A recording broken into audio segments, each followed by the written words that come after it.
Lower دیر کے علاقے چکدرا کا رہائشی جاوید اقبال اپنے گھر کا واحد کفیل تھا۔ جاوید کا باپ سماعت اور قوت گویائی سے محروم ہے اور اس کی 4 غیر شادی شدہ بہنیں، 4 بھائی، 1 بیٹا، 1 ماں اور 1 بیوی ہے، جن کا واحد سہارا جاوید اقبال تھا۔ جاوید اقبال نے چند برس پہلے اپنی تمام جمع پونجی بیچ کر ایک وین خریدی تھی، جس میں وہ اسکول کے بچوں کو لانے لے جانے کی مزدوری کرتا تھا، اور اس مزدوری سے حاصل ہونے والی رقم سے اپنا اور اپنے اہل خانہ کا خرچہ چلاتا تھا۔ زندگی معمول کے مطابق گزر رہی تھی کہ ایک دن گھر لوٹتے ہوئے اس کی وین شدید حادثے کا شکار ہو گئی اور وہ شدید زخمی ہو گئی۔ جاوید اقبال کی ماں کو پتہ چلا تو اس پر قیامت گزر گئی۔ جوان اولاد اور گھر کا واحد کفیل شدید زخمی ہو کر چلنے پھرنے سے معذور ہو گیا تھا۔ اس کے پورے جسم پر شدید چوٹیں آئی تھیں اور دونوں ٹانگیں ٹوٹ گئی تھیں۔ جاوید کی بے بس ماں اسے کسی طرح لیڈی ریڈنگ ہاسپٹل لے گئی، جہاں اسے اس امید پر داخل کرا دیا کہ اس کے بیٹے کا علاج ہو جائے گا، مگر ایسا نہیں ہو سکا۔ جاوید اقبال کو اسپتال میں داخل تو کرا دیا، لیکن 46 دن تک کوئی ڈاکٹر اسے پوچھنے نہیں آیا اور نہ ہی طبی اسٹاف نے اس پر کوئی توجہ دی۔ بے بس اور غریب ماں کا زخمی غریب بیٹا 46 دن تک لاوارثوں کی طرح سرکاری اسپتال کے جنرل وارڈ میں موت اور زندگی کی کشمکش میں مبتلا رہا۔ اس دوران اس کی ماں جب ڈاکٹروں سے پوچھتی کہ اس کے بیٹے کا کیا علاج ہو رہا ہے تو ڈاکٹر اس کی بات تک سننا گوارا نہیں کرتے۔ ادھر جاوید اقبال علاج نہ ہونے کے باعث اسپتال کے بستر پر پڑا اپنی یادداشت سے بھی محروم ہوتا رہا۔ وہ اتنا شدید زخمی تھا کہ کروٹ لینے میں بھی اسے دقت محسوس ہوتی تھی۔ جاوید اقبال کی ماں 1.25 مہینے تک اسپتال میں بیٹے کے پاس رہی۔ وہ تھوڑی دیر میں بیٹے کے پاس جاتی، اسے تسلی دیتی اور پھر ڈاکٹروں کی منت سماجت میں مصروف ہو جاتی۔ اس کا بیٹا آہستہ آہستہ موت کی جانب جا رہا تھا۔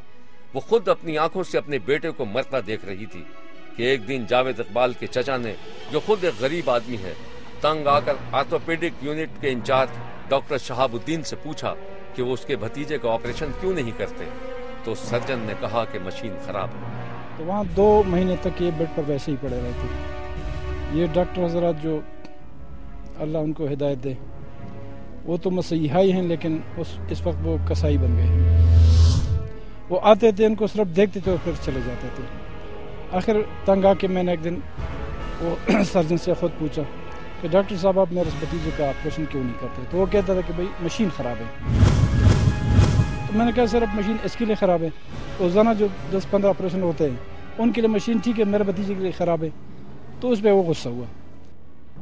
لیڈی ریڈنگ اسپتال کا قصاب نما سرجن اپنے پرائیویٹ کلینک میں جاوید اقبال کے چچا کو دیکھ کر بھڑک اٹھا۔ پھر میں اس کے کلینک پہ گیا، اس کو 500 روپے فیس ادا کر کے اس کو کہا کہ بھائی اگر اسپتال میں مشین خراب ہے تو مہربانی کر کے پرائیویٹ کلینک میں اس کا آپریشن کرا دیں، کیونکہ وہ مر رہا ہے، زندہ لاش بنا ہوا ہے۔ تو اس نے غصے میں کہا ادھر بھی نہیں کرتا۔ ادھر سے ہم ایسے ہی واپس آ گئے۔ 1 درجن افراد کا واحد کفیل جاوید اقبال مر رہا تھا، ہر لمحہ اسے موت کی جانب دھکیل رہا تھا۔ 1.25 مہینے تک سرکاری اسپتال میں بغیر علاج کے پڑا رہا۔ اس کی ماں اس کی تیمارداری کرتی رہی۔ جاوید اقبال اپنے گھر کا واحد کفیل ہے۔ اس کی طویل بیماری کے باعث گھر میں فاقوں کی نوبت آ چکی ہے۔ کبھی محلے پڑوس سے کھانا آ جاتا تو جاوید کے اہل خانہ بھوک کی آگ کم کرنے میں کامیاب ہو جاتے۔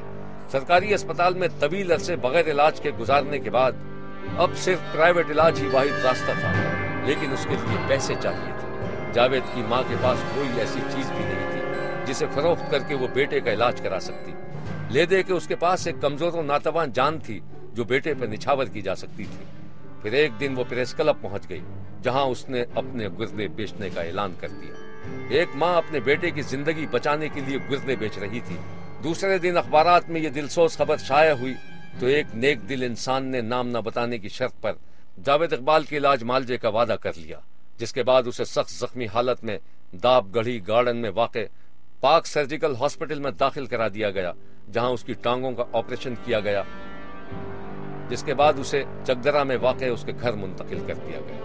نامعلوم خدا ترس انسان نے جاوید اقبال کا پرائیویٹ کلینک میں آپریشن تو کرا دیا، لیکن جاوید اقبال اب بھی بستر سے اٹھنے کے قابل نہیں، جبکہ اس کے لیے مہنگی دوائیں بھی خریدنی پڑ رہی ہیں۔ جاوید اقبال کے چچا حضرت نذیر کا کہنا ہے کہ حکومت اس کے بھتیجے کی مدد کرے۔ یعنی اس کے لیے دوائی لاتے ہیں 1000 روپے کا، اور وہ 3-4 دن میں ختم ہو جاتے ہیں، پٹی وغیرہ۔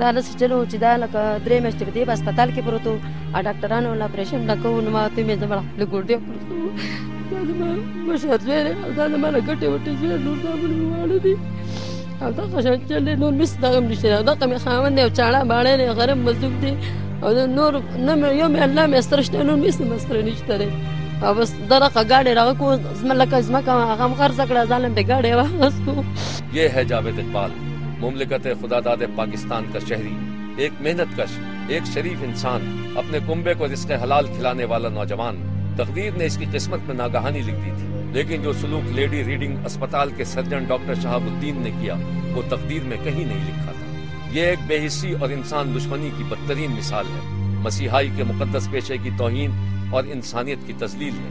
ملک میں سرکاری اسپتالوں کا وجود محض دکھاوا بن کر رہ گیا ہے، جہاں عام آدمی کے علاج معالجے کے لیے دی جانے والی گرانٹ خود بت کر لی جاتی ہے اور دوائیں بیچ دی جاتی ہیں. بے بس اور مجبور مریض اپنے علاج معالجے کے لیے ترستے رہتے ہیں اور اسپتال انتظامیہ پر جوں تک نہیں رینگتی.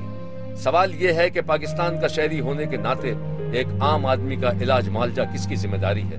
کیا سرکاری اسپتال صرف اس لیے بنائے گئے ہیں کہ ان میں کرپشن اور بدعنوانی کرنے والوں کو کھلی چھوٹ دے دی جائے؟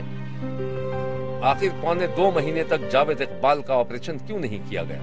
جاوید اقبال کی ماں کو کس نے مجبور کیا کہ وہ اپنی عزت نفس کا سودا کر کے سر بازار اپنے دکھ کا اظہار کرے؟ لیڈی ریڈنگ اسپتال پشاور میں جاوید اقبال کے ساتھ جو سلوک روا رکھا گیا اس کی انکوائری وقت کی ضرورت ہے، تاکہ اسپتال کی بے حس انتظامیہ اور قصاب نما ڈاکٹروں کے چہرے بے نقاب ہو سکے.